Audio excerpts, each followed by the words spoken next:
जन्म जन्म का है ये संगम, राम रतन सीता वैभव धन।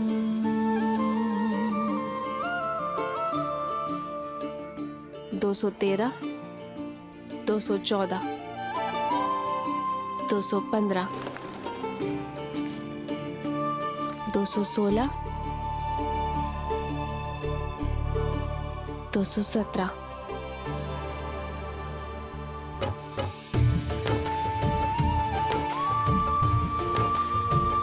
ऐसे किस विशेष कार्य में डूबी हो सीते कि इन सुंदर पुष्पों और राम को ही अनदेखा कर दिया?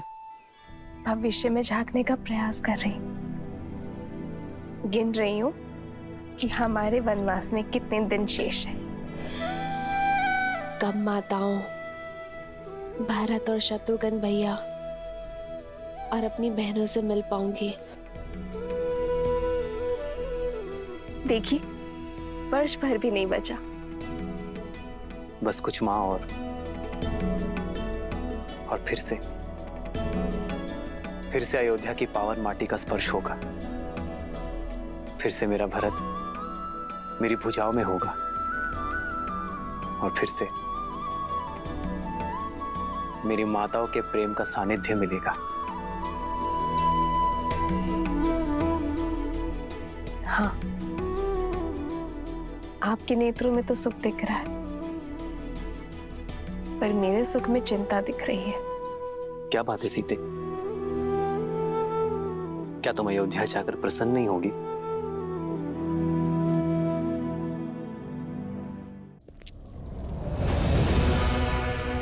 इस विशेष कार्य पर जा रहे हैं लंकेश। अचानक कहां प्रस्थान कर रहे हैं? बार शूर्पणखा की नाक पर नहीं, लंका के सम्मान पर हुआ है। लंका और लंकेश के सम्मान को पुनः लौटाने जा रहा हूं। बिना सेना के उसके विरुद्ध लड़ने जा रहे हैं जिसने हमारे 14,000 राक्षस संबंधियों का संहार कर डाला।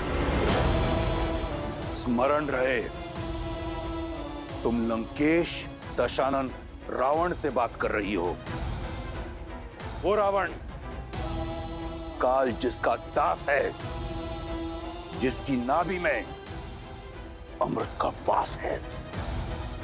साधारण दिव्यास्त्रों से उस तुच्छ मनुष्य ने 14,000 राक्षसों का संहार किया होगा, परंतु 14 लोगों के स्वामी के समक्ष टिक नहीं पाएगा वो। महाबली गज भी एक छोटी सी चींटी के सामने धराशायी हो जाता है लंकेश। मत भूलिए कि आपके वरदान में मनुष्यों से अभेदान नहीं है। और वो कोई साधारण मनुष्य नहीं है लंकेश। श्रेष्ठ यही होगा कि आप मेघनाथ को साथ लेकर जाइए। आखेट पर श्वान को लेके जाया करते हैं मंदोदरी, सिंह को नहीं। मैं जिस कार्य के लिए जा रहा हूं उसके लिए मेघनाथ की आवश्यकता नहीं, उस श्वान की आवश्यकता है जिसे मैंने इस दिन के लिए पाला है। तो क्या आप युद्ध नहीं करेंगे? तुम्हारी बुद्धि भय से ग्रस्त हो चुकी है। जिस पहनेपन ने मुझे रिझाया था वो कम हो गया है मंदोदरी। अपने राज्य से निष्कासित 2 वनवासियों को लंकेश चुनौती देगा? नहीं। शठे शाठ्यम समाचरेत। जैसा देवता वैसी पूजा, जैसा कर्म वैसा प्रतिकार। उस वनवासी ने मेरी बहन के सम्मान पर प्रहार किया, अब मैं उसके सम्मान पर प्रहार करूंगा। उसने रावण के विरुद्ध अपना शीश उठाया है, मैं समस्त संसार के समक्ष उसके नेत्र झुका दूंगा। उसने ऋषियों की रक्षा का बीड़ा उठाया है, मैं उसे लज्जित कर दूंगा कि वो स्वयं के सम्मान की रक्षा नहीं कर पाया। अब ये युद्ध बाहुबल से नहीं, रणनीति से होगा। आप करने क्या जा रहे हैं लंकेश? हरण, हरण।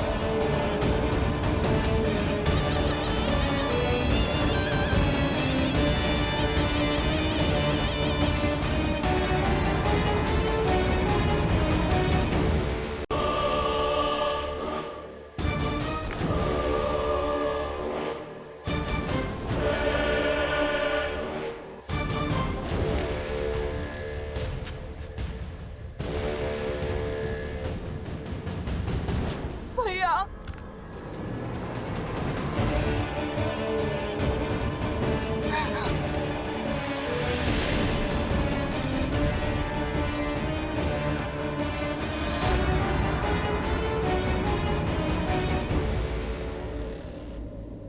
आंसू नहीं, उत्तर चाहिए मुझे, उत्तर चाहिए मुझे। वो नाम, वो नाम, वो नाम चाहिए, वो नाम चाहिए जिसने लंकेश की बहन के सम्मान और लंका के स्वाभिमान पर प्रहार करने का दुस्साहस किया है।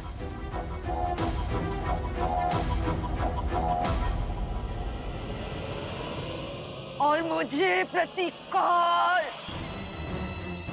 उस उद्दंडी का संहार, उस राम का सर्वनाश चाहिए मुझे भैया।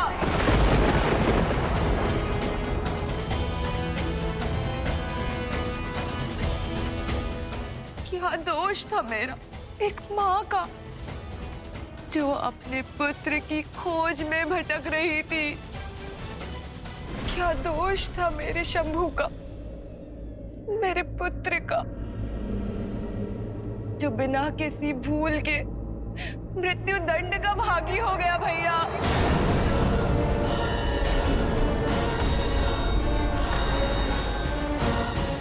शंभू, हाँ भैया, मार डाला उन वनवासियों ने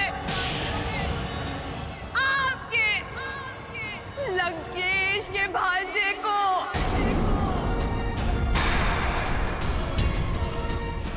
मेरे रूप के साथ साथ मेरी आत्मा भी छलनी कर दी उन लोगों ने भैया। जब दंडक में ये सब हो रहा था तो क्या कर और दूषण मौन थे? नहीं भैया, वो मौन नहीं थे, किंतु अब वो सदा सदा के लिए मौन हो गए हैं भैया।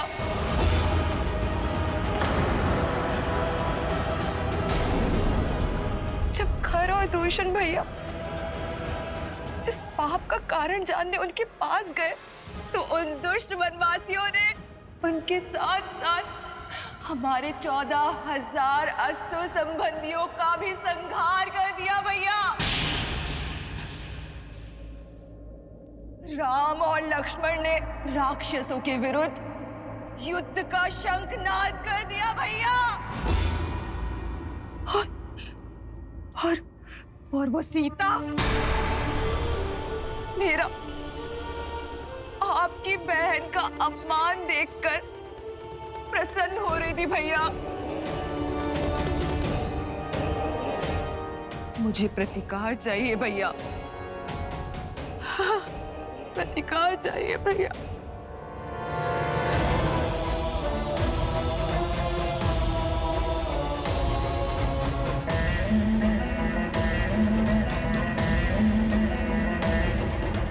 तुम्हें प्रतिकार से पहले उपचार की आवश्यकता है शूर्पणखा। इससे पहले कि तुम्हारे मन के घाव भरे, आवश्यक है कि तुम्हारे शरीर के घाव भरे। हमारे राजवैद्य सुसैन अपनी चिकित्सा से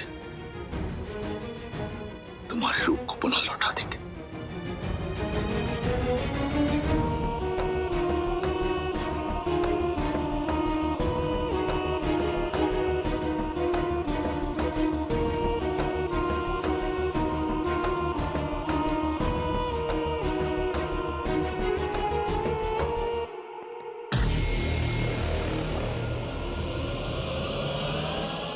स्मरण रहे, जो इस कक्ष में बीता है उस पर कोई संवाद, कोई चर्चा नहीं होगी। मेरे बहन के इस अपमान की चर्चा अगर इस कक्ष के बाहर निकली तो उस वनवासी से पहले मैं तुम सबके प्राण हर लूंगा।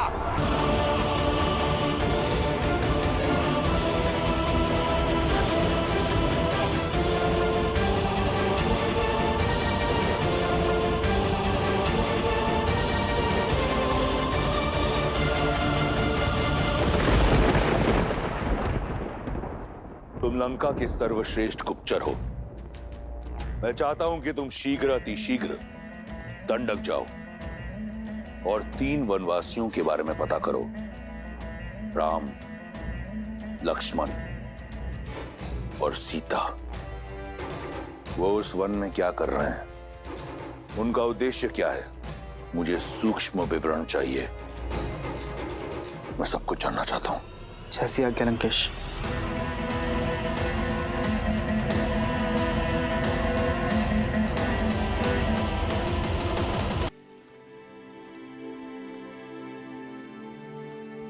हम कहाँ जा रहे हैं आर्य? कल जो हुआ उसके बाद तुम्हारे मन में उपजे भय से मैं परिचित हूं सीते।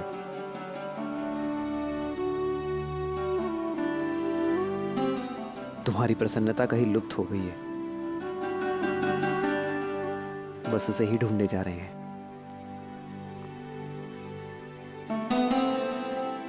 और मुझे विश्वास है कि अपनी सीते की प्रसन्नता में ढूंढ लूंगा। आओ।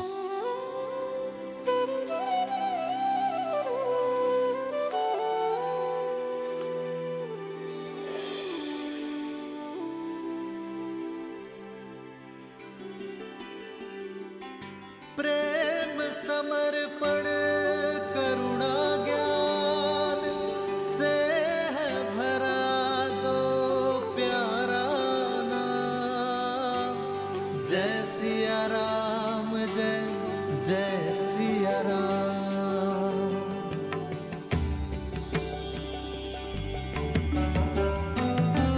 राम है लोचन, सीता दृष्टि, राम है अद्भुत। सीता वृष्टि, राम सियासा। जानती नहीं थी कि इस भयानक वन में इतना सुंदर स्थान भी हो सकता है। देखा, लौट आई ना तुम्हारी प्रसन्नता। अपने इन भावों और प्रयास से आप मेरे मन को आनंदित कर ही देते हैं आर्य। कैसे वनवास के इस जटिल समय को आपने अपने समर्पण से कितना सरल बना दिया। तुम भी तो मेरा हर पल सुंदर बना देती हो सीते। अपने प्रेम से ही तो तुमने इस वन में स्वर्ग बसाया है।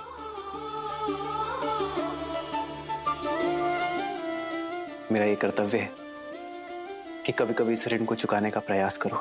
जन्म जन्म का और वैसे भी सीते, संगम, जीवन छोटे छोटे पलों में ही तो बसता है। सीता हर क्षण भविष्य की चिंता करने से श्रेष्ठ तो यही है एक है पौ, कि हम हर पल एक समर, वर्तमान में आनंद को ढूंढे। है रूप तो दूजा दर्पण। ठीक कहा आपने आर्य। मैं इस आज को, इस क्षण को, इस प्रेम को सजो लेना चाहती हूँ जीवन भर के लिए।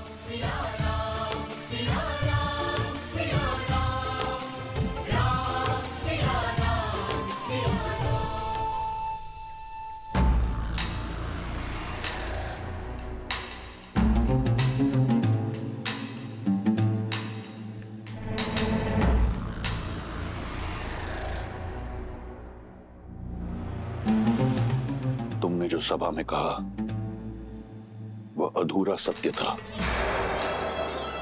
मैं पूर्ण सत्य जानना चाहता हूं। तुम्हारे साथ दंडक में क्या हुआ शूर्पणखा?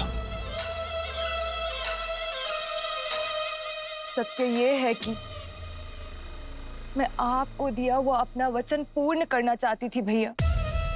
संसार की हर सबसे सुंदर वस्तु का स्वामी है मेरा भाई, परंतु यदि संसार की सबसे सुंदर स्त्री उसके पास ना हो तो ये गर्व अधूरा है भैया। और उसी को पूर्ण करने के लिए मैं सीता के हरण के लिए गई थी और मेरा पुत्र शंभु मेरे इस उद्देश्य को पूर्ण करने के लिए मेरे साथ गया था, परंतु उस राम ने मेरे पुत्र के प्राण हर लिए और मुझसे मेरा मान। अपने भाई के लिए संसार की सबसे सुंदर स्त्री को लेने गई थी, परंतु अपना सौंदर्य खोकर लौट आई। किंतु मैं हार नहीं मानूंगी भैया। रूप गया तो क्या, परंतु मैं वचन नहीं जाने दूंगी। फिर से स्वस्थ होकर मैं फिर जाऊंगी, या तो उस राम का अंत करके सीता को अपने भाई लंकेश को सौंपूंगी, या तो फिर उसके हाथों मारी जाऊंगी। अपने भाई के आनंद के लिए कुछ भी करने को सज्ज हूं मैं। तुम्हें कुछ करने की आवश्यकता नहीं। उस वनवासी के साथ क्या करना है वो मार्ग मैं निकालूंगा। लंका और लंकेश के सम्मान को पुनः लौटाने का केवल एक ही मार्ग है भैया, राम का वध और सीता का वरण।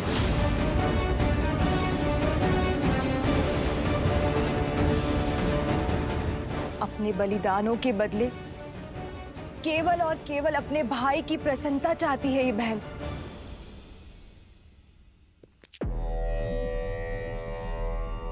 तुम्हें न्याय मिलेगा और लंका को उसके अपमान का प्रतिकार।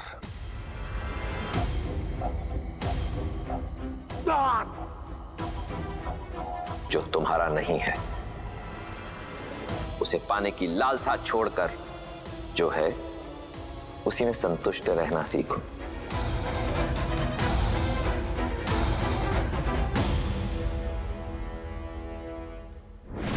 जब मन में संशय का नाद हो तो न्याय का डंका नहीं बजता है। मैं जानती हूं भैया कि महादेव को दिए हुए वचन के कारण आप चिंतित हैं, परंतु अब तो वो भी आड़े नहीं आएगा भैया, क्योंकि अब आप सीता पर दृष्टि नहीं डाल रहे हैं, आप प्रतिशोध ले रहे हैं अपनी बहन और अपने वंश पे किए गए अपमान का। आपके पास उत्तर देने के लिए है महादेव को कि आपकी बहन पर जो अत्याचार हुआ है उसका दंड दे रहे हैं आप राम को, उसके प्राण लेके। एक अबला विधवा का उद्धार करने के लिए उससे विवाह किया। सीता लंका के स्वर्ण महलों में रहने के योग्य है, ना कि वन में दर दर भटकने के। सीता उस राम के योग्य नहीं जिसके तन पर ना तो वस्त्र है और ना पैरों में पादुकाएं। भैया, आप एक स्त्री को उसका अधिकार दे रहे हैं। एक स्त्री होने के नाते मुझे पूर्ण विश्वास है कि इस उपकार के बदले सीता सदा आपकी ऋणी रहेगी। हमें शीघ्र उत्तर देना चाहिए पिताश्री।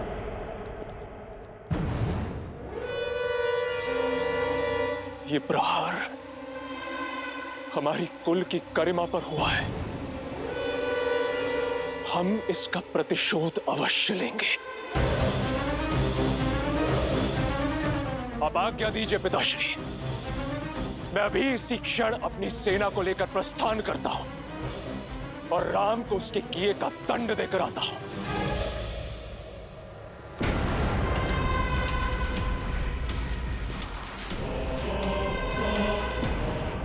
मुझे तुम्हारे शौर्य पर गर्व है। भैया, इस विषय पर हमें शांति से विचार करना चाहिए। राम साधारण मनुष्य नहीं लगते। ताड़का, महाकपाल, विराट जैसे असुरों का अंत किया है उन्होंने। उन्हें हराना सरल नहीं होगा भैया। भैया, नीति तो यही कहती कि हमें राम से संवाद करना चाहिए, उनका पक्ष भी सुनना चाहिए।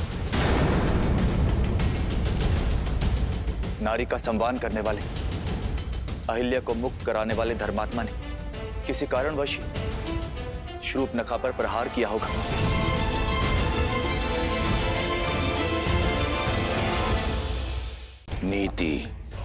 नीति ये नहीं कहती कि तुम उस राम को धर्मात्मा कहो। मूर्ख।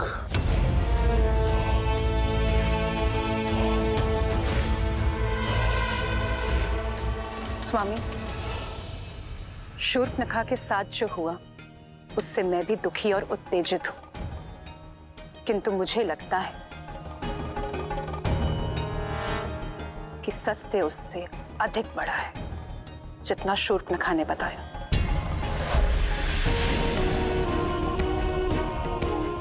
कई ऐसे प्रश्न हैं जिसका उत्तर ही नहीं है। श्रेष्ठ ये होगा कि अब सारी घटना का विस्तार से पता करें और फिर कोई निर्णय लें।